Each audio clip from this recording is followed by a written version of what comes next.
اللہ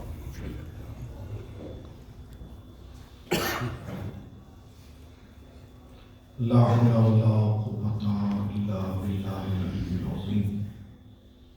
أعوذ بالله من الشيطان اللعين الرجيم. بسم الله الرحمن الرحيم. الحمد لله الذي ذكره للشرف الذاكرين وشكره فوز للشاكرين وطاعته نجاة للمطيعين. الصلاة والسلام على رسول الثقلين محبوب رب المشرقين ورب المغربين ولی الدارین امام القبلتین جد الحسن والحسین ابی القاسم.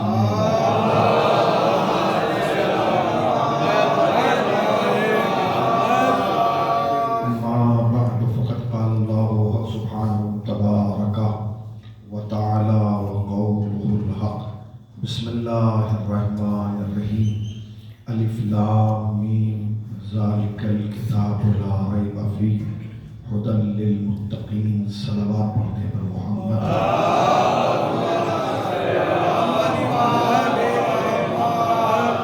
حاضرین فرش رضا اور صاحبان ملا، اس وقت کی مجلس رضا بعنوان ایصال ثواب اور بعنوان مجلس برسی برپا کی گئی ہے، جس میں ہم اور آپ جمع ہوئے ہیں مرحومین کے اہل خانہ کو تعزیت پیش کرنے کے لیے اور صبر کی تلقین کرنے کے لیے.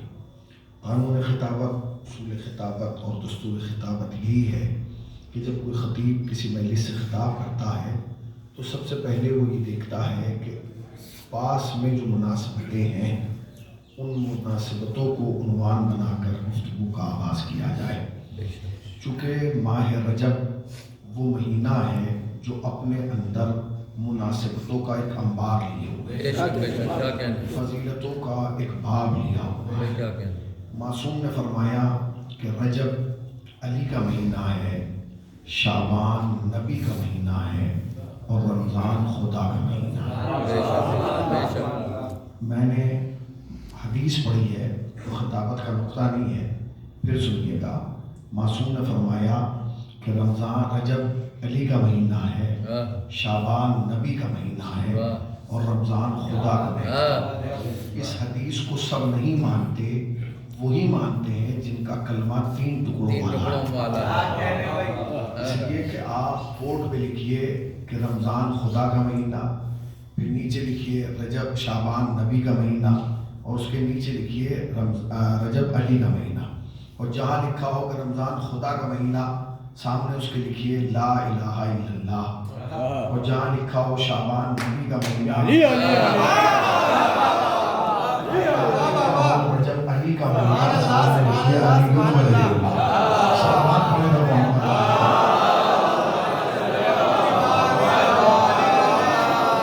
بڑی فضیلتیں ماہ رجب میں، بڑی فضیلتیں، بہت ساری فضیلتیں ایسی ہیں جن پر گفتگو ہو سکتی ہے، مگر میں اس فضیلت پر گفتگو کروں گا جو بالکل اس وقت قریب ہے اور جس دن ہم بیٹھے ہوئے ہیں. تو اب آپ جب رجب میں آئیں گے تو رجب میں ایک سلسلہ ہے، 5ویں امام کی ولادت سے شروع ہوتا ہے اور یہ سلسلہ آگے بڑھتا چلا جاتا ہے. رجب کے لیے پوچھا گیا رجب کیا ہے؟ رجب کوئی نام تھوڑی ہے، رجب تھوڑی نام تھوڑی ہے. رجب کے لیے معصوم سے پوچھا گیا کہ رجب کیا ہے؟ تو آپ نے فرمایا رجب جنت میں ایک نہر ہے. رجب جنت میں ایک نہر ہے جس کا پانی دودھ سے زیادہ سفید ہے، شہد سے زیادہ میٹھا. پوچھنے والے نے پوچھا وہ پانی کسے ملے گا جو دودھ سے زیادہ سفید ہوگا اور شہد سے زیادہ میٹھا ہوگا؟ تو امام نے مسکرا کے فرمایا جو بھی ماہ رجب میں ایک روزہ رکھے گا وہ اس کے پانی سے سیراب ہوگا.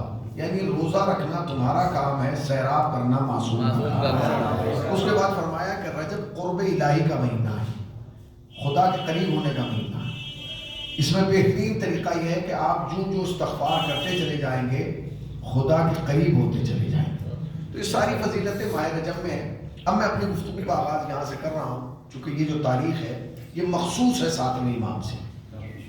یہ تاریخ مخصوص ہے.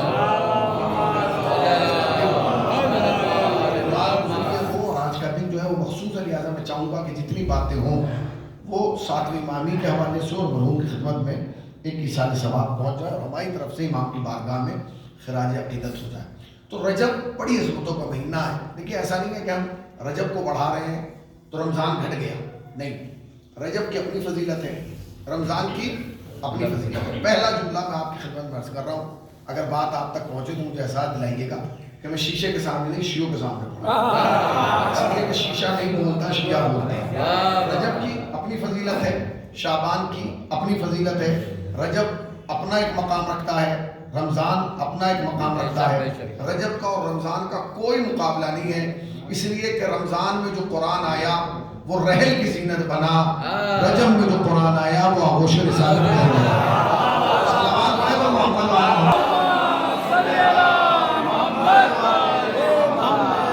تو یہ فضیلت ہے. آیت پڑھی ہے، آیت مشہور زمانہ ہے، الف لام میم، یہ حروف مقطعات قرآنی میں سے ہے. الف لام میم جو ہے یہ کوڈ ورڈ ہے، یہ اللہ نے اس میں حروف مقطعات قرآنی میں راز رکھے ہیں. اس کے بعد الف لام میم ذالک الکتاب لا ریب فیہ، یہ وہ کتاب ہے کہ جس میں کوئی ریب نہیں ہے، کمی نہیں ہے، انگلی رکھنے کی گنجائش نہیں ہے، کوئی خامی نہیں ہے. ھدی للمتقین، یہ متقین کے لیے ہدایت ہے. بس اسی پہ یہی گفتگو ہونا ہے. ھدی للمتقین، یہ کس کے لیے ہدایت ہے؟ متقین کے لیے. اللہ نے بندوں کی ہدایت کا اہتمام اور انتظام بڑا اچھا کیا ہے، اور ایسا اچھا کیا ہے کہ اس نے ہدایت لینے والے بعد میں بھیجے ہیں، ہدایت دینے والے پہلے بھیجے. اس لیے کہ اگر وہ ہدایت لینے والوں سے پہلے ہدایت دینے والے نہ بھیجتا تو قیامت کے دن لوگ یہ کہہ سکتے تھے پروردگار جب ہم دنیا میں گئے تو کوئی ہادی نہیں تھا، کوئی ہدایت کرنے والا ہی نہیں تھا، ہم کیا کرتے اگر گمراہ ہو گئے. اللہ نے کہا نہیں، ہم ہادی پہلے بھیجیں گے، ہدایت لینے والے بعد میں بھیجیں گے. تو اللہ نے جو ہدایت کا نظام رکھا وہ دو طریقے سے رکھا، ایک نور دوسرے کتاب، ایک کتاب دوسرے نور. کتاب قرآن ہے، توریت ہے، زبور ہے، انجیل ہے، اور نور سے مراد معصوم ہے، معصوم. آگے بڑھ کے اس معصوم میں بھی اللہ نے دو حصے رکھ دیے، کچھ کو نبی بنایا، کچھ کو امام بنایا. جنہیں نبی بنایا ان کا زمانہ محدود رکھا، جنہیں امام بنایا ان کا زمانہ لامحدود رکھا. اب آپ کی خاموشی کو میں کیا سمجھوں، میں بہت جلدی تمیز موجود ہوں. جنہیں نبی بنایا ان کا زمانہ محدود تھا، جنہیں امام بنایا ان کا زمانہ لامحدود تھا. آپ کہیں گے نہیں وہ محدود کیوں یا یہ لامحدود کیوں؟ بھائی نبوت کا زمانہ شروع ہوتا ہے آدم پر اور ختم ہوتا ہے غدیر پر.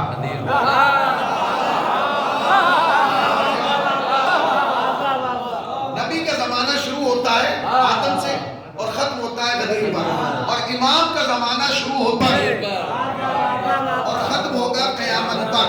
اب آپ مجھے قیامت کی تاریخ بتا دیں تاکہ میں اسے بھی محدود کر دوں. قیامت کا پتہ نہیں ہے، لہذا تاریخ لامحدود ہے. ابھی چند برس پہلے، کچھ دنوں پہلے، آپ سب کو یاد ہوگا خصوصاً جب یہ سوشل میڈیا کا زمانہ شروع ہوا تھا، اس زمانے میں ایک ہوا آئی تھی، کیلنڈر ختم ہو گیا، دنیا ختم ہونے والی ہے، قیامت آنے والی ہے. آپ یقین جانیں ہر انسان کے چہرے پہ سوالیہ نشان بنا ہوا تھا، ہر آدمی گھبرایا ہوا تھا. جب تو قیامت ختم ہو جائے گی، دنیا ختم ہو جائے گی. ساری دنیا پریشان تھی، ایک قوم مطمئن تھی، وہ پریشان نہیں تھے. وہ جیسے کل گئے تھے آفس ایسے ہی آج جا رہے ہیں. کسی نے ان سے کہا کہ سب پریشان ہیں، تم پریشان نہیں. اس نے کہا تم کیوں پریشان ہو؟ کہ قیامت آنے والی. اس نے کہا جھوٹ کہہ رہا. کہا کیوں؟ کہ اس لیے کہ ہمیں ماں بچپن میں بتاتی ہے کہ پہلے امامت آئے گی،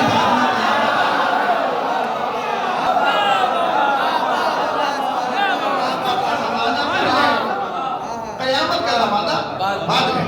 تو امامت پہلے آئے گی اور قیامت بعد میں. قیامت کی جو نہیں ہے امامت سے پہلے آ جائے. اس کا مطلب یہ کہ نظام ہے. اچھا یہ سلسلہ کہاں شروع ہوا؟ یہ سلسلہ شروع ہوا غدیر سے، اور امامت کا سلسلہ جائے گا کہاں تک؟ قیامت تک. مجھے ساتویں امام پہ بات کرنا ہے، میں وہیں تک لانا چاہتا ہوں. تو یہ زمانہ ہے. غدیر کے بعد امت مسلمہ دو حصوں میں بٹ گئی. ایک وہ تھی جو امام کے ساتھ چل پڑی، اور دوسرے وہ تھی جو خلافت کے ساتھ چل پڑی. سنتے رہیے گا. کچھ وہ تھے جو امام کے ساتھ چل رہے تھے، چل رہے ہیں اور چلتے رہیں گے. کچھ وہ ہے جو خلافت کے ساتھ چل رہے تھے، چل رہے ہیں اور چلتے رہیں گے. مگر تاریخ کو لکھنا پڑا کہ غدیر کے بعد امامت کا معیار بڑھتا گیا، خلافت کا معیار گھٹتا. خلافت کا معیار اتنا گھٹا کہ چھٹے نمبر پر یزید آ گیا، امامت کا معیار اتنا بڑھا کہ تیسرے نمبر پر حسین آ گیا۔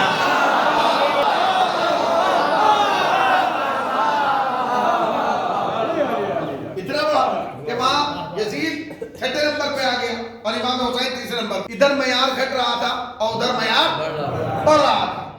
کربلا کے بعد بادشاہت، حکومت اتنی کمزور ہو گئی کہ کربلا کے بعد سے لے کر 11ویں امام تک کسی حاکم، کسی بادشاہ میں اتنی طاقت نہیں تھی کہ وہ امامت کے مقابلے پہ میدان میں آ جاتا۔ لیکن میرے لفظ سنتے ہیں مگر پوری تاریخ ہوتی بھائی کیا کہنے ہیں، توجہ رہیے گا، 7ویں امام تک مجھے لے جانا ہے کیونکہ ان کی آج شہادت ہے۔ پھر سنیے گا کیا کربلا کے بعد حکومت، بادشاہت، خلافت اتنی کمزور ہو گئی کہ کسی امام کے سامنے تلوار لے کے اس میں میدان میں آنے کی طاقت نہیں تھی۔ امام حسن کے سامنے حکومت نہیں آئی سامنے میدان میں، امام زین العابدین کے سامنے، امام باقر کے سامنے، کسی کے سامنے نہیں گئی۔ پھر انہوں نے کیا نیا راستہ اپنایا؟ انہوں نے کہا جی ہم میدان میں تو نہیں آ سکتے، ایک کام یہ کیجئے کہ امامت کو اٹھا کے قید خانے میں ڈال دیجیے، امامت کو اٹھا کے قید خانے میں ڈال دیجیے۔ یہی وجہ ہے کربلا کے بعد ہر امام قید میں رہا ہے، ہر امام کو قید میں رکھا گیا۔ کیوں رکھا گیا؟ کیونکہ بادشاہت یہ سوچ رہی تھی کہ اگر امامت قید میں رہے گی تو قوم امام کے فیض سے دور رہے گی، قوم امام کے جلوے دیکھ نہیں پائے گی، قوم امام کے برکات اور امام کے فیضان سے دور رہے گی، یہی تو سوچ رہی تھی۔ لہذا اس نے کیا کیا؟ اس نے یہ کیا کہ ہر امام کو کربلا کے بعد قید میں رکھا تاکہ لوگوں تک فیض امامت نہ پہنچ سکے۔ وہ یہ سوچ رہا تھا کہ اگر امام قید میں رہے گا تو قید خانے کی دیوار امامت کے جلووں کو روک لے گی، امامت کی فضیلت کو روک لے گی۔ یہی اس کی سب سے بڑی حماقت تھی۔ وہ بے وقوف یہ نہیں دیکھ رہا تھا کہ جن کے جد کی آمد کو کعبے کی دیوار نہیں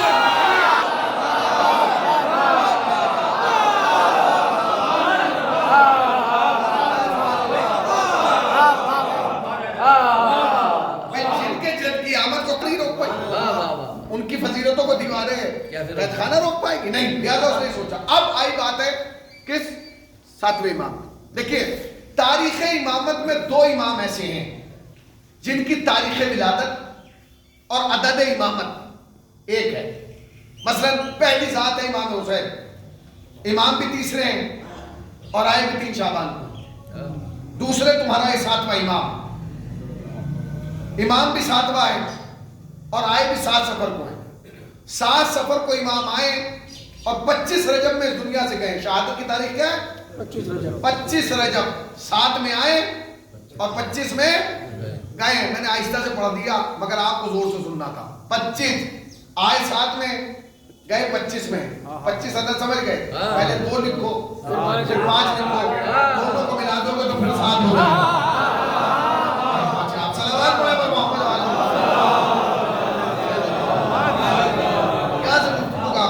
امام تشریف لائے۔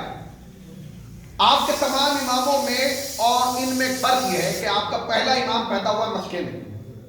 امام کہاں ہے؟ مکے میں۔ اس کے بعد اکثر امام وہ ہیں جو مدینے میں پیدا ہوئے۔ یہ 7ویں امام وہ ہیں جو نہ مکے میں پیدا ہوئے نہ مدینے میں پیدا ہوئے، بلکہ جس مقام پر پیدا ہوئے اس مقام کا نام ہے مقام ابوا۔ کہاں پیدا ہوئے؟ مقام ابوا۔ یہ ابوا کون سی جگہ؟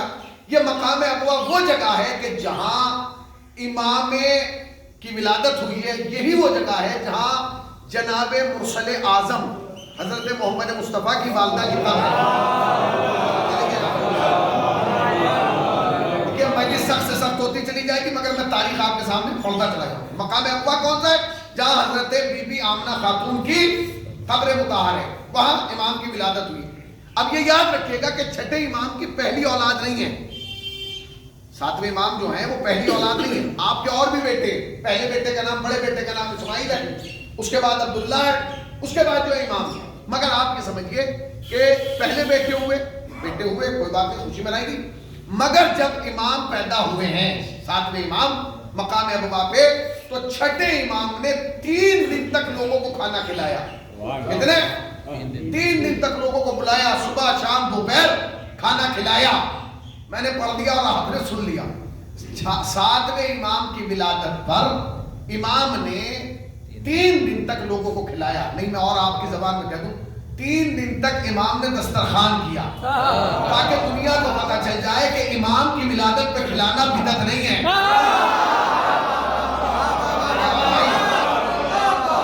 سنت امام ہے. امام کی ولادت پہ کھلانا بدعت نہیں ہے، سنت امام. اچھا پہلے میں اور اب میں فرق جانتے ہیں کیا؟ دیکھیں سوشل میڈیا سے جڑے ہوئے بچے موجود ہیں، وہ بتائیں گے. پہلے جب ہوتی تھی آپ کے خلاف تو علم پہ بات ہوتی تھی، علم کے خلاف لوگ کہتے تھے، تعزیے کے خلاف کہتے تھے، تبرکات اعزاء کے خلاف کہتے تھے. اب یہ جو زمانہ ہے نا یہ والا جس میں ہمیں اس میں لوگوں کو خالی آپ کے علم تابوت سے فرق نہیں پڑ رہا، آپ کے کھانے سے بھی فرق پڑ رہا. ابھی یہ جو 22 رجب گزری ہے اس کے خلاف کتنا بڑا بات چلا ہے. سعودیہ میں مولانا رہتے ہیں، مولانا مکی، ان سے کسی نے پوچھا کہ 22 رجب کے کنڈوں کے بارے میں آپ کا کیا خیال ہے؟ تو اس نے فوراً کہا پکانا حرام، کھلانا حرام، کھانا حرام. اچھا آپ چپ اس لیے کیونکہ اس قسم کی بات وہی کرتا ہے جو خود حرام ہوتا ہے.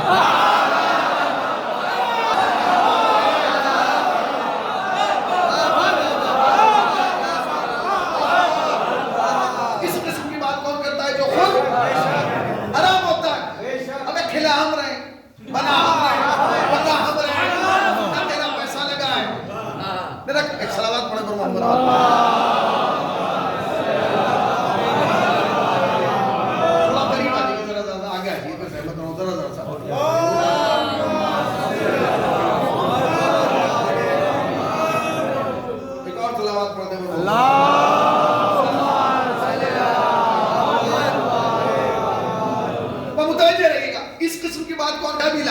ان کی وجہ بھی ہے. خدا قسم مولوی مکی نے وجہ بھی بیان کی. اس نے کہا کہ یہ جو شیعہ یہ کرتے ہیں نا کنڈے، یہ کسی امام کی خوشی میں نہیں کرتے، یہ تو فلاں کے مرنے کی خوشی مناتے ہیں. اس لیے کہ نہ تو ان کا امام جعفر صادق اس تاریخ میں پیدا ہوا نہ اس تاریخ میں شہید ہوا، پھر یہ کنڈے کیوں کر رہے ہیں؟ ایک صلوات پڑھ دے پر محمد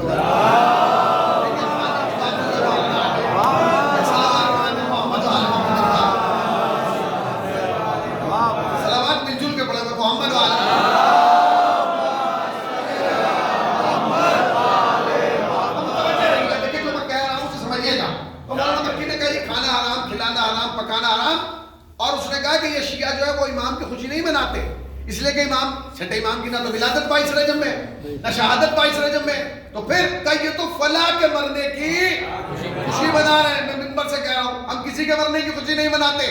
بھائی کیوں منائے؟ اس لیے کہ جس کے جینے کی ہمیں خوشی نہیں تھی.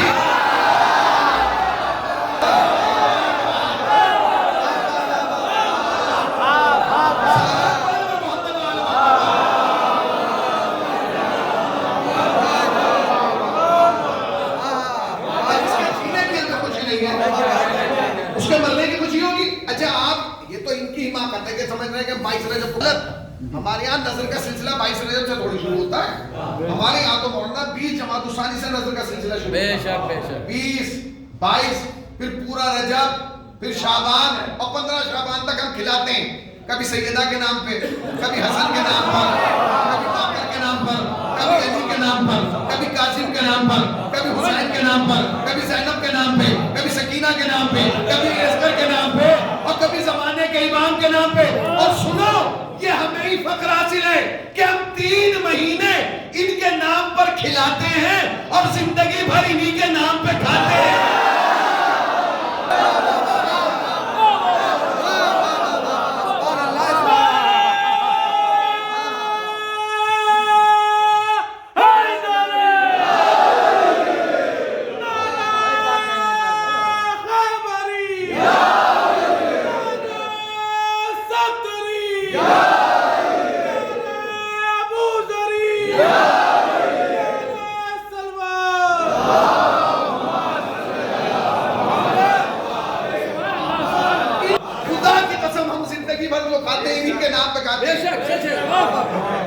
ہم انہی کے نام پہ کھاتے ہیں، اور ہم ہی کیا دنیا کا ہر عقل مند فقیر انہی کے نام پہ کھاتا ہے.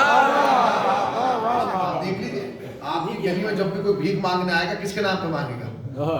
بولیے انہی کے نام پہ تو مانگے گا. اسے بھی پتا ہے کس کے نام پہ ملتا ہے. فطرت ہے. ایک قدم اور آگے بڑھے تو امام نے خوشی منائی. 3 دن تک کھانا کھلایا امام نے. 7ویں امام کی ولادت پر 6 امام نے 3 دن تک کھانا کھلایا. لوگ جمع ہو کر انہوں نے کہا کہ آپ کے یہاں پہلا بیٹا بھی تو پیدا ہوا تھا، تب تو آپ نے 3 دن نہیں کھلایا، آپ کا دوسرا بیٹا ہوا، آخر اس بیٹے میں ایسا کیا ہے؟ کہنے لگی کہ میرا بیٹا ایسے اس دنیا میں آیا ہے جیسے میرا نانا محمد آیا تھا، یہ میرا بیٹا اس دنیا میں ایسے آیا ہے جیسے میرا نانا محمد آیا تھا اور جیسے میرا دادا علی آیا تھا۔ یہ چھٹے امام کا جملہ ہے، فرماتے میرا یہ بیٹا، یہ جو بیٹا ہے یہ ایسے آیا جیسے نانا محمد اور جیسے دادا علی آئے تھے۔ اس نے کہا جی وہ کیسے آئے تھے؟ تب وہ بھی عالم سجدہ میں آئے تھے، یہ بھی عالم سجدہ میں آئے۔ تقریر تو میں نے مکمل کر دی، رسول بھی عالم سجدہ میں آئے تھے، علی بھی عالم سجدہ میں آئے اور 7ویں امام بھی عالم سجدہ میں آئے۔ اب میں جملہ کہوں، علی آئے تو عالم سجدہ میں، علی گئے تو عالم سجدہ سے۔ بس یہی تو دنیا کے منہ میں تماچا ہے، جو سجدے میں آئے وہ خدا نہیں ہوتا، جو سجدے سے جائے وہ بھی خدا نہیں ہوتا۔ لوگ کو شیعہ بن کے رہنا چاہیے، ہم شیعہ ہیں، ہمیں فخر ہے، ہم شیعہ ہیں، ہمارا عقیدہ ہے علی بن ولی اللہ، ہم علی کو ولی مانتے ہیں، اللہ کیوں مانے ہم؟ ہمیں ضرورت نہیں ہے نا، اس لیے کہ کسی کے 2 مصرے تھے، پڑھ دیتا ہوں۔ کسی نے کہا تھا ہمیں عقیدہ وحدت کی داد دی جائے، ہمیں عقیدہ وحدت کی داد دی جائے، علی کے ہوتے ہوئے ہم خدا کو مانتے ہیں۔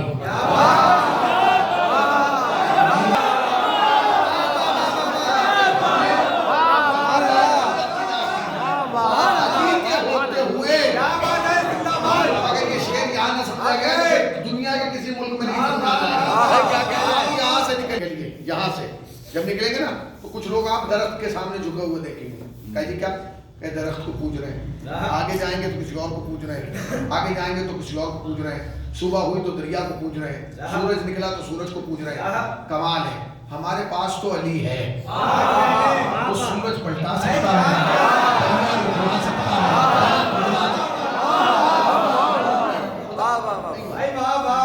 چھٹے امام نے بہت زیادہ خوشی منائی، اتنی خوشی منائی کہ ہم سوچ نہیں سکتے۔ اور اس کے بعد عالم یہ ہے کہ جب 7ویں امام اس دنیا میں آ گئے ہیں، امام موسی کاظم، تو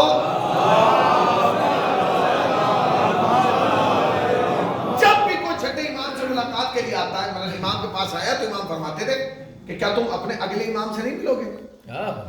آیا ہے کس کے بعد؟ چھٹے امام کا۔ امام پوچھتے تھے کیا تم اپنے اگلے امام سے ملاقات نہیں کرو گے؟ وہ کہتا تھا مولا اگلا امام کون ہے؟ تو کہنے لگے وہ جو گہوارے میں بچہ ہے وہی تمہارا اگلا امام، جاؤ اس سے ملاقات کرو۔ ایک سوالی آیا ہے امام کے پاس، امام نے کہا کیا تم اپنے اگلے امام سے ملاقات نہیں کرو گے؟ اس نے کہا ہاں کہا بتائیے کہاں؟ کہا وہ جو گہوارے میں بچہ ہے نا وہی تمہارا اگلا امام ہے، جاؤ اس کو جا کے سلام کرو، اس سے ملاقات کرو۔ یہ کہتا ہے میں کھڑا تو ہو گیا امام کے کہنے میں، مگر میں گہوارے کی طرف چل رہا ہوں، یہ سوچ رہا ہوں کہ گہوارے کا بچہ کیسے بات کرے گا؟ اسے یہ نہیں پتا تھا کہ اہل بیت کی تاریخ گہوارہ بہت پرانی ہے، اسلام کی تاریخ گہوارہ بڑی قدیم ہے اور بڑی مضبوط ہے۔ کہہ لگا میں گیا اور میں نے دیکھا تو چھوٹا سا بچہ، نو مولود بچہ گہوارے میں لیٹا ہوا، میں نے جا کے سلام کیا، اس نے جواب سلام دیا تو خالی یہ نہیں کہا وعلیکم السلام، بلکہ اس نے سلام کے ساتھ جواب سلام کے ساتھ میرا نام بھی لیا۔ تو میں پہلے تو یہ تعجب کر رہا تھا کہ یہ بولا کیسے، پھر تعجب کیا کہ یہ بچہ میرا نام کیسے جانتا ہے۔ کہنے لگے اس کے بعد میرے تعجب کی انتہا نہ رہی جب انہوں نے کہا اے شخص یہ بتا کیا تو ہم سے محبت نہیں کرتا، کیا تو ہمارا چاہنے والا نہیں؟ میں نے کہا مولا میں آپ کا چاہنے والا ہوں۔ کہ دلیل کیا ہے کہ تو ہمارا چاہنے والا ہے؟ تو اس نے کہا کہ دلیل یہ ہے کہ میں آپ کے بابا کی زیارت کے لیے آیا ہوں اور اب آپ کی زیارت کے لیے۔ کہنے لگے جب تو ہم سے محبت کرتا ہے اور ہمارے بابا سے محبت کرتا ہے پھر تو نے اپنی بچی کا نام وہ کیوں رکھا جو نہ اللہ کو پسند ہے نہ ہمیں پسند ہے؟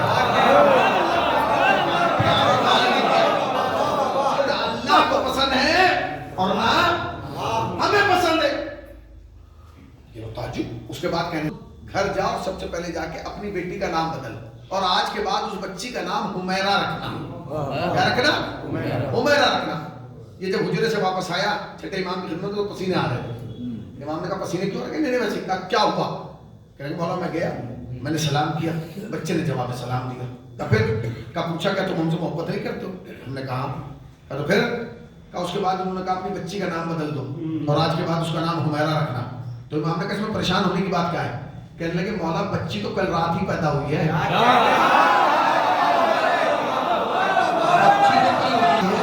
اس کا جو نام میں نے رکھا ہے وہ یا مجھے معلوم ہے یا اس کی ماں کو معلوم ہے، ابھی تو کسی کو معلوم ہی نہیں ہے۔ انہیں کیسے پتا چل گیا کہ میں نے اپنی بچی کا نام وہ رکھا ہے؟ چھٹے امام نے مسکرا کے کہا وہ ہمارے صحابی یاد ہے، ہم امام آ کے نہیں بنتے، امام بن کے آتے ہیں۔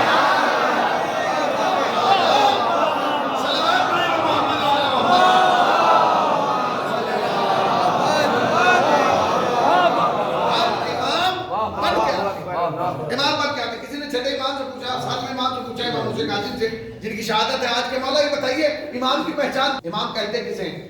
تو ساتویں امام نے فرمایا کہ امام منصوص من اللہ ہوتا ہے، اللہ کی جانب سے بنایا جاتا ہے۔ اس نے کہا کہ اس کی دوسری علامت یہ ہوتی ہے کہ جانے والا امام آنے والے امام کی تائید کرتا ہے، جانے والا معصوم آنے والے معصوم کی تائید کرتا ہے۔ مطلب کہہ لیں کہ جب نبی گئے تو علی کی تائید کی، علی گئے تو حسن کی تائید کی، حسن گئے تو حسین کی تائید کی، حسین گئے تو سجاد کی تائید کی، سجاد گئے تو باقر کی تائید کی، باقر گئے تو جعفر کی تائید کی، یہ سلسلہ رہتا ہے۔ کا پھر اور کا ایک علامت یہ ہے کہ جب ایک معصوم بولتا ہے تو دوسرا خاموش رہتا ہے، ایک ہادی بول رہا ہے دوسرا ہادی خاموش رہتا ہے۔ کہیں جیسے کہ نبی بول رہے تھے تو علی چپ تھے، علی بولے تو حسن چپ تھے، حسن بولے تو حسین چپ تھے، حسین بولے تو سجاد چپ تھے، سجاد بولے تو باقر چپ تھے، باقر بولے تو جعفر چپ تھے، اور یہ سلسلہ آخر تک جائے گا۔ آخر میں مہدی بولے گا قرآن چپ رہے گا۔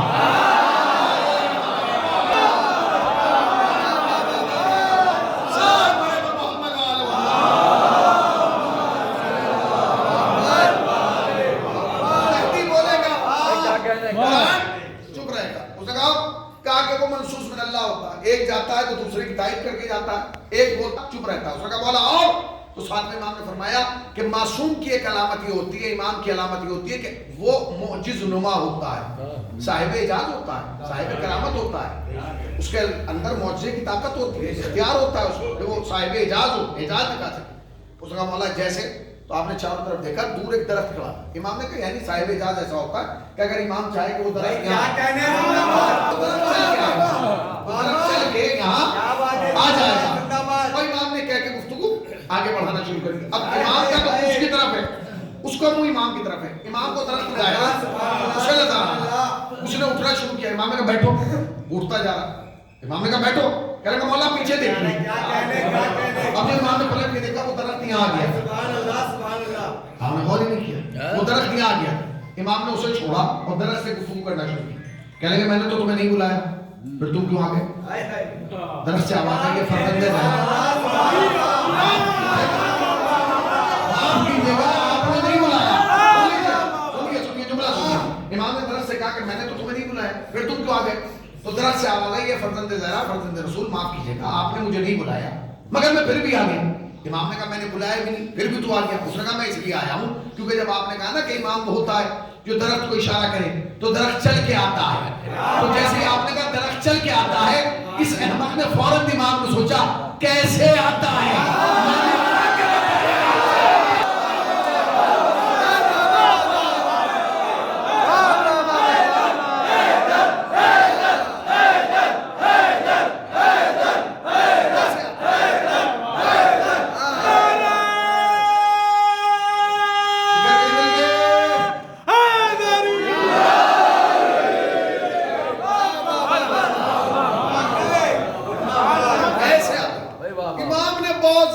بچپن کا عالم ہے، یہ گہوارے کا معاملہ کہ گہوارے میں گفتگو کر رہے ہیں۔ امام کی عمر ہو گئی 3 سال، ساتویں امام کی عمر کتنی ہوگی؟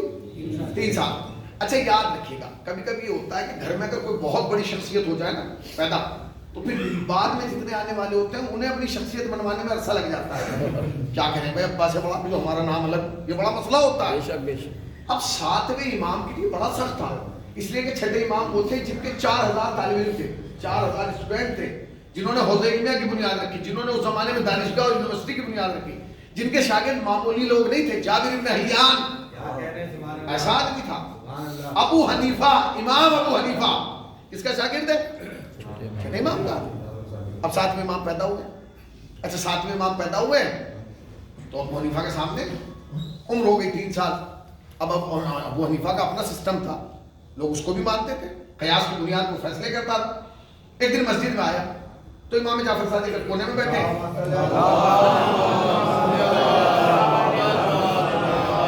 کونے میں بیٹھے ہوئے ہیں اور ساتویں امام مسجد کے بیچ میں کھڑے ہو کے نماز پڑھ رہے ہیں. ہاں بیچ میں. یاد رکھیے گا دنیا کا کوئی بھی مسئلہ آج تک ہمارے سامنے ایسا نہیں آیا مولانا, آج تک میں چیلنج کر رہا ہوں 2025 تک آج تک ہمارے سامنے کوئی بھی مسئلہ ایسا نہیں آیا جس کا حل اماموں نے اپنی زندگی میں نہ دیا, جس کا جواب اماموں نے اپنی زندگی میں نہ دیا. ایک مسئلہ ہمارے سامنے آتا ہے, اس کا جواب ساتویں امام نے بچپن کے عالم میں دیا. کیسے دیا وہ سنیے آپ. تو امام نماز پڑھ رہے ہیں, ساتویں امام نماز پڑھ رہے ہیں مسجد کے بیچ میں, اور چھٹے امام بیٹھے ہیں مسجد کے کونے میں. ابو حنیفہ ہیں, انہوں نے دیکھا کہ ایک چھوٹا سا بچہ 3 سال کا بچہ نماز پڑھ رہا ہے. اس نے لوگوں سے پوچھا کس کا ہے, لوگوں نے کہا یہ امام کا ہے.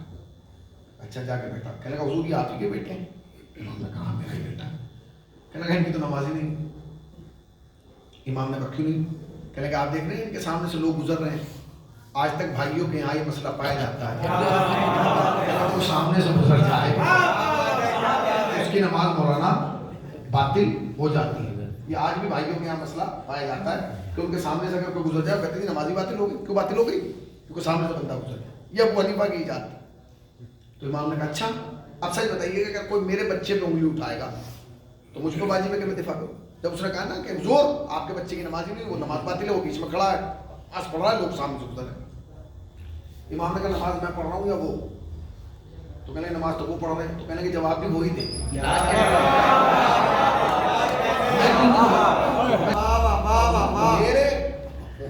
میرے سوال کا جواب وہی دے گا. اچھا ابو حنیفہ بیچارہ اس کی خطا کیا تھی؟ ابو حنیفہ یہ سوچ رہا تھا کہ جیسے ہمارے گھر کا بچہ ہے,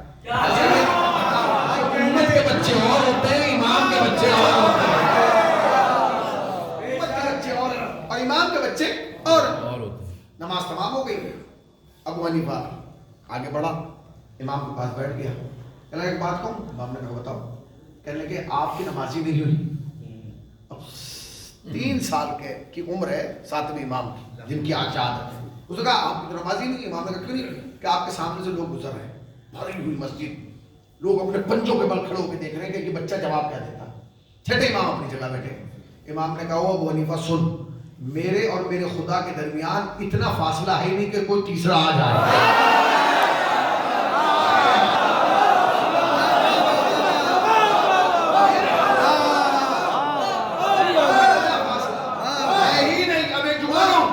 اسی فیصلے سے اور اسی جواب سے دنیا کو پتہ چل گیا امت کے بنائے ہوئے امام اور اللہ کا بنایا ہوا امام.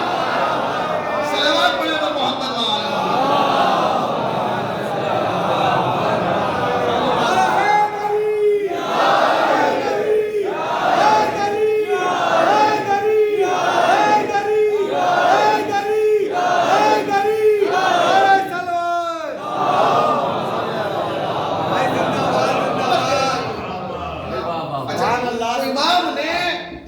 چھٹے امام نے ساتویں امام کی پیدائش پر بہت خوشی منائی.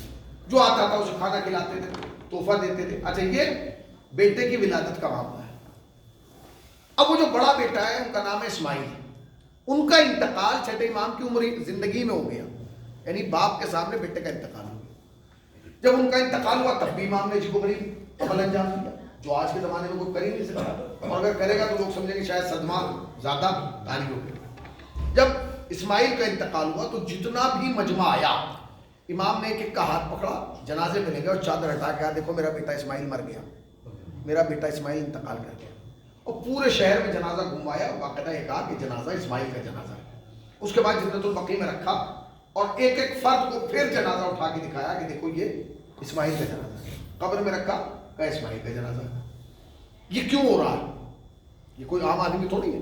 امام بھائی آپ کا بیٹا انتقال کر گیا, بات ختم ہے, مگر اس کی وجہ سمجھیے گا. اس کے بعد خود امام اس دنیا کو چھوڑ کے چلے گئے. کون؟ چھٹے امام. ساتویں امام کا عہد امامت آیا. ساتویں امام کے عہد امامت میں 4 بادشاہ ہیں. کتنے؟ پہلے کا نام ہے منصور, دوسرے کا نام ہے مہدی, تیسرے کا نام ہے ہادی, اور چوتھے کا نام ہے ہارون جو آپ کا قاتل ہے. منصور, یہ جو میں سنا رہا ہوں نا آپ کو, یہ کم سے کم 200-400 صفحے ہیں جو میں آپ کو 1 گھنٹے میں سنا کے جا رہا ہوں. پوری تاریخیں جو میں سمیٹ کے آپ کو دے رہا ہوں. پہلے کا نام منصور ہے, دوسرے کا نام مہدی ہے، تیسرے کا نام ہادی اور چوتھے کا نام ہارون۔ جیسے ہی چھٹے امام کا انتقال ہوا، اب وہ یاد رکھیے گا کہ امام نے اپنے بیٹے کا جنازہ لوگوں کو دکھایا، اور امام نے یہ کر کے اس کے بعد امام کا بھی انتقال ہو گیا، امام شہید ہو گئے۔ جیسے ہی امام کی شہادت کی خبر منصور کو پہنچی، کیونکہ منصور بادشاہ تھا، اس نے فوراً گورنر کو خط لکھا۔ خط کیا لکھا؟ اس نے کہا کہ تم فوراً میرا خط ملتے ہی جعفر صادق کے گھر چلے جاؤ اور جعفر صادق کی وصیت کو لو اور پڑھو، اور جس کے نام بھی جعفر صادق نے وصیت کی ہو اس کی گردن مار دو، اس لیے کہ جس کے نام بھی جعفر صادق نے وصیت لکھی ہے وہی اگلا امام ہے، سلسلہ امامت ختم ہو جائے گا۔ دیکھیں دماغ لگایا کہ معصوم جب وصیت کرتا ہے تو معصوم کے نام کرتا ہے، تو اس نے دماغ کیا لگایا کہ جیسے ہی تم پہنچو گے وصیت پڑھنا، جس کے نام وصیت کو اس کو ختم کر دینا، معاملہ ختم ہو جائے گا، کیونکہ وہ تو وصیت ہی نہیں کر پائے۔ اس نے کہا ٹھیک ہے۔ گورنر نے خط لیا، جیسے دیکھو اس کا سپاہی تیار، تلواریں لشکر لے کے چھٹے امام کے دروازے پہنچ گئے۔ اس نے کہا کہ سنا ہے کہ جعفر صادق کی شہادت ہوگی، کہا تدفین کب ہوگی، کہاں میں بس صرف نہ وہ لا کے دیتی کیا وصیت نامہ، گھر والوں نے لا کے وصیت نامہ دے دیا۔ اس نے وصیت نامہ پڑھا، وصیت نامہ پڑھ کے ایک دوسرے کو دیکھا، لوگوں نے کہا حضور کس کا نام ہے، قتل کسی کریں، اس نے کہا گھر چلو فوراً۔ واپس آیا، اس نے اس کو خط کے ساتھ ایک خط اور لکھا، اس نے کہا حضور آپ کا خط مجھے ملا تھا، میں وہاں پہنچا بھی سپاہی لشکر لے کے، میں نے وصیت نامہ پڑھا، لہٰذا میری سمجھ میں نہیں آ رہا میں کیا کروں، لہٰذا میں آپ کو ایک وصیت نامہ بھیج رہا ہوں، اسے پڑھ لیجیے اور خود بتائیے کہ مجھے کیا کرنا ہے۔ جب وہ وہاں پہنچا اور امام کا وصیت نامہ لیا تو امام نے وصیت نامے میں پہلا نام بادشاہی کا لکھا، خاموشی سے آپ پہلا نام ساتھ چھٹے امام نے کس کا لکھا تھا؟ منصور کا، دوسرا اس گورنر کا جو سپاہی لکھ کے گیا تھا، تیسرا اپنی بیٹی زوجہ کا، اور چوتھا اپنے بیٹے یعنی ساتویں امام کا۔ اس نے کہا کہ حضور میری تو سمجھ میں نہیں آیا کہ میں آپ کی گردن کیسے کاٹوں، یہ بڑا مسئلہ تھا، کیا کروں؟ آپ نے غور نہیں کیا، اگر غور کر لیتے تو میں اس عرش میں پہنچ جاتی۔ آپ نے اس وصیت نامے سے کیا اندازہ لگایا؟ اس نے کہا تھا کہ جس کے نام بھی وصیت نامہ ہو اسے فوراً قتل کر دو۔ سپاہی وہاں پہنچا، وصیت کس کے نام ہے؟ منصور کے نام ہے، پھر اس وزیر کے نام ہے، پھر اپنی زوجہ کے نام ہے، پھر بیٹے کے نام ہے، یعنی چوتھے نمبر پہ ساتویں امام کا نام ہے۔ آپ نے غور کیا؟ اس کا مطلب یہ ہے کہ جہاں بادشاہت سوچنا ختم کرتی ہے وہاں سے امامت سوچنا شروع کرتی ہے۔ کیا بھائی؟ اب وہ زمانہ بڑھتا ہے، زمانہ بڑھتا جا رہا، انتقال ہو گیا، اب زمانہ بڑھتا ہے، ابھی لوگوں کا اگلا امام کون ہے؟ اب یہ پہلا جو بادشاہ اس کا زمانہ ہے حکومت جو ہے وہ 10 سال ہے، پھر آگے بڑھا۔ یہ جو ہادی ہے جو تیسرے نمبر کا بادشاہ ہے، اس کا حکومت کا عرصہ 1 برس ہے۔ کتنا؟ 1 برس۔ مگر تاریخ کہتی ہے کہ جتنا فساد اس نے 1 برس میں برپا کیا ان سب نے بھی نہیں کیا۔ اس نے کیا کیا؟ اس نے پہلا کام یہ کیا کہ اس نے دربار کا ایک ڈریس کوڈ بنایا۔ پہلے دربار میں جو چاہے جیسے کپڑے پہن کے آ جاتا تھا، پگڑی باندھی اور آ گیا، ماما پہنا آ گیا، اس نے کہا نہیں، اب جو بھی آئے گا تاج پہن کے دربار میں آئے گا، اس کا لباس ایسا ہونا چاہیے۔ پہلا کام اس نے کیا۔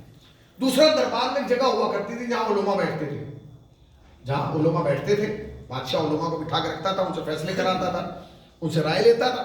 اس نے انہیں ہٹایا، اٹھا کے کہا کہ یہاں قوال کو بٹھاؤ، یا شاعر کو بٹھاؤ، یہاں گانا گانے والوں کو بٹھاؤ۔ اور اس نے 1 سال میں 1 رات بھی ایسی نہیں گزاری ہادی نے کہ جس میں گانے کی محفل نہ رکھی۔ اور زمانے میں جو گانا گاتا تھا اس کا نام شاید ابراہیم تھا، اسے روزانہ انعام دیتا۔ 1 سال کے بعد جب یہ مرا ہے اور واصل جہنم ہوا ہے تو اس ابراہیم نے جو مرثیہ کہا، اس کا ایک شعر یہ تھا کہ کاش یہ 1 سال اور زندہ رہ جاتا تو میرے گھر کی ہر دیوار کو سونے کا بنا جاتا۔ یعنی گانے سننے کے بعد جو صبح رقم دیتا تھا اس کی تعداد جو تھی وہ 1.5 لاکھ دینار تھی۔ آپ سمجھے اس کا ماحول دیکھ رہے ہیں آپ؟ اب اس کا بھی زمانہ گزر گیا، اب کون آ گیا؟ ہارون آ گیا۔ ادھر امامت کا زمانہ بڑھتا جا رہا، مگر اب لوگوں کو پتہ چل گیا کہ جی امام یہ ہے، تو اب امام کے سامنے 2 مشکلات ہیں۔ ایک مشکل تو یہ ہے ہارون ہے، حاکم وقت ہے۔ دوسری سب سے بڑی مشکل یہ ہو گئی ہے کہ امام کے گھر میں 2 نقلی امام پیدا ہو گئے۔ پہلا امام کون ہے؟ وہ جو بیٹا جسے امام نے چادر اٹھا کے دکھایا تھا کہ بیٹا انتقال کر گیا، دیکھو ان کا بیٹا جو ہے محمد، اس نے اعلان کر دیا کہ میں امام ہوں. حق میرے باپ کا تھا, میرا باپ اب اس دنیا میں نہیں رہا, لہٰذا امامت میری طرف آ گئی. اس کا ایک اعلان. دوسرے کچھ لوگوں نے کہا کہ نہیں, محمد کا بھی حق نہیں ہے, آج بھی اسماعیل امام ہے, اس لیے کہ اسماعیل کو اللہ نے ایسے اٹھا لیا جیسے حضرت عیسیٰ کو اٹھایا, اور آج بھی اسماعیل جو ہے وہ عرش پر زندہ ہے, اور آج تک اسماعیل کو امام ماننے والے لوگ اس دنیا میں پائے جاتے ہیں. آپ نے جو بورے سنے نا, بورے شش امامی, یہ وہی ہیں. شش امامی وہی بورے ہیں جو اسماعیل کو امام مانتے ہیں, اور آج تک ان کو. آپ کربلا جائیں گے نظر آئیں گے, آپ کو کربلا میں نظر آئیں گے, مولا علی کے حرم میں نظر آئیں گے, مولا حسین کے حرم میں نظر آئیں گے, سب جگہ نظر آئیں گے. کاظمین اور سامرا اور مشہد میں نظر نہیں آئیں گے, کیونکہ ان کا نظریہ پھر دوسرا. ٹھیک ہے, آج تک اس کو فالو کرنے والے لوگ امام مانتے ہیں, یعنی وہ فرقہ آج تک چلا آ رہا ہے چھٹے امام تک. مگر یاد رکھیے گا, اگر کوئی انسان چھٹے امام تک مانتا ہے اور ساتویں کو نہیں مانتا, ہماری نگاہ میں وہ جہنمی ہے. اس لیے کہ ہمارا عقیدہ یہ ہے کہ جو 14 میں ایک بڑھائے وہ بھی جہنمی ہے, اور 14 سے ایک ہٹائے.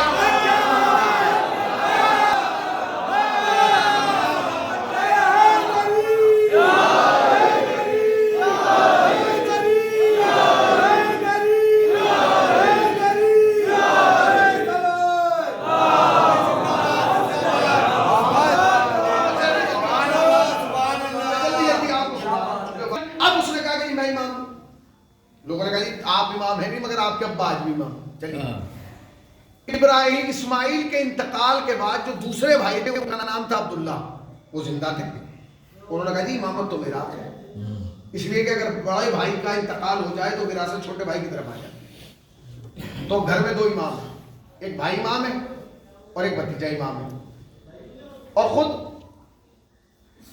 صلوات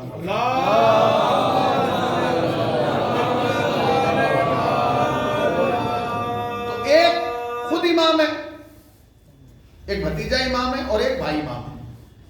کوئی روایت نہیں بتاتی کہ امام موسی کاظم نے اپنے بھتیجے سے آ کے جنگ کی کہ بھائی میں امام ہوں. کوئی نہیں جنگ کی. اپنے بھائی سے کوئی جنگ کی ہو امامت کا معاملہ, کوئی جنگ نہیں کی. اب آپ ہمیں دیکھیے اور امام کو دیکھیے.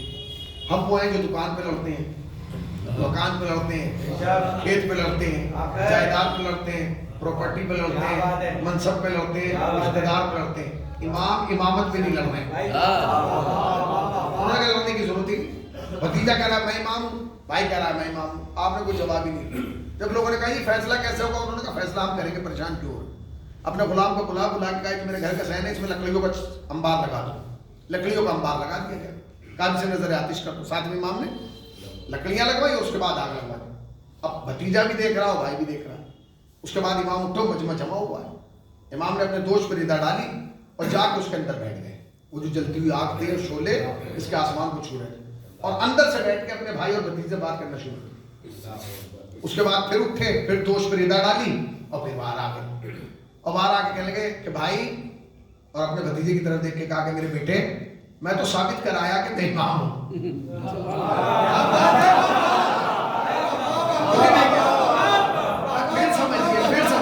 امام اٹھے, ردا ڈالی, آگ میں چلے گئے, اور آگ کے اندر بھی بیٹھ کے ایسی بات کر رہے تھے جیسے بات.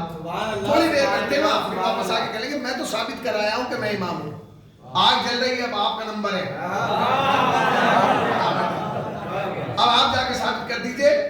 کوئی روایت نہیں بتاتی کہ بھتیجا ہے چچا گیا ہو, اس لیے کوئی جھوٹا ہوتا ہے وہ آگ سے ڈرتا ہے. روایت کا جملہ یہ کہ امام گئے دوش پر ردا ڈال کے. امام آئے دوش پہ ردا ڈال کے. امام چاہتے تو بغیر ردا کے چلے جاتے, بغیر ردا کے جاتے اور بغیر ردا کے آ جاتے, مگر روایت کا جملہ یہ کہ ردا کے ساتھ گئے اور ردا ہی کے ساتھ آئے. نہ امام کو آگ نے کچھ کہا, نہ ردا کو امام نے آگ نے کچھ کہا. مولا یہ ردا ڈال کے کیوں گئے, بغیر ردا کے بھی تو جا سکتے تھے. آگ کا مسئلہ تھا, کہا ردا ڈال کے اس لیے گیا ہوں تاکہ دنیا کو پتا چل جائے کہ آگ خالی اس کی حفاظت نہیں کرتی جو امام ہو, اس کی بھی حفاظت کرتی ہے جو امام کے ساتھ ہو.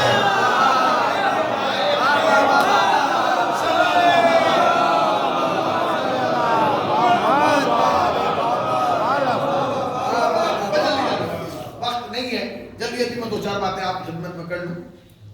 ایک اور صلوات پڑھا